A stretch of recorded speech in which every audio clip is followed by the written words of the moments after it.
खुद तो डूबे सनम, देश को भी ले डूबे। इस वक्त अडानी का भी कुछ ऐसा ही हाल है। पिछले 3 दिनों में अडानी 34 अरब डॉलर गंवा चुके हैं।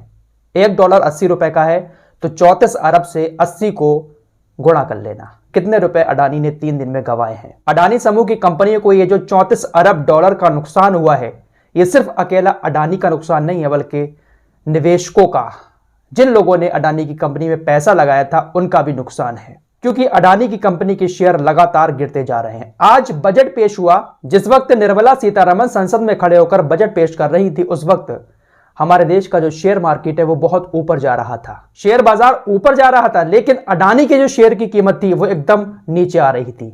और आज बहुत बड़ा नुकसान अडानी को हुआ है। बजट पेश होने के साथ जहां अडानी के शेयरों में उछाल आना चाहिए था, लेकिन उछाल आने की बजाय अडानी के शेयर धड़ाम से नीचे गिर गए।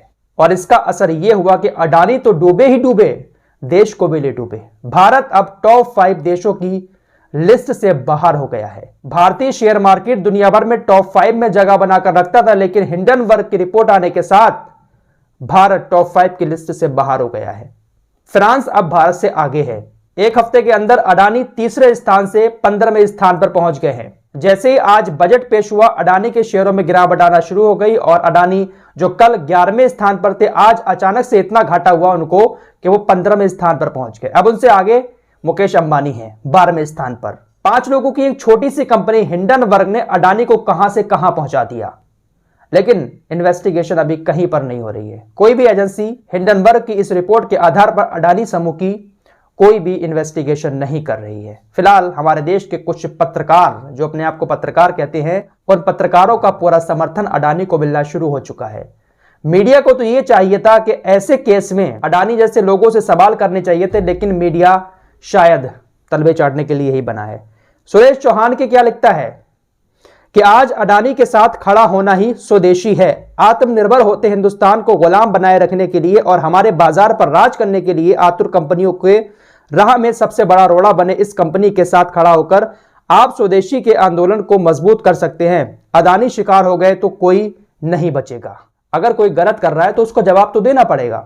अगर रिपोर्ट आई है अडानी गलत नहीं है तो अडानी समूह को सारे प्रूफ दिखाने चाहिए, जांच में शामिल होना चाहिए। अडानी कोई भारत नहीं है जो अडानी के साथ खड़े होने से हम भारतीय कहलाएंगे, स्वदेशी कहलाएंगे। हम भारतीय हैं और भारतीय रहेंगे।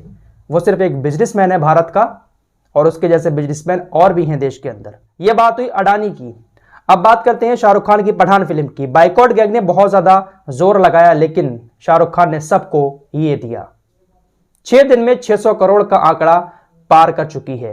वर्ल्ड वाइड 600 करोड़ रुपए कमा चुकी है शाहरुख खान की पठान फिल्म। और अब एक और बड़ी खबर सामने ये आई कि कल अहमदाबाद के अंदर भारतीय क्रिकेट टीम ने पठान फिल्म का लुत्फ उठाया। पूरी टीम फिल्म देखने पहुंची। तस्वीरें आपकी स्क्रीन पर हैं। जब ये तस्वीरें सामने आई और ये खबर सामने आई तो उसके बाद सोशल मीडिया पर आप समझ सकते हैं कि बाइकॉट गैंग का क्या हाल हुआ होगा। शाहरुख खान ने एक बार फिर से उनको ये दिया। फिलहाल इस रिपोर्ट में इतना ही। बाकी आज जो बजट आया था उसको लेकर पूरी रिपोर्ट में अभी कुछ देर पहले डाल चुका हूं। चैनल पर जाकर देख लें अगर नहीं देखी है तो। मिलते हैं एक और नई वीडियो के साथ, तब तक के लिए अपना ख्याल रखिए।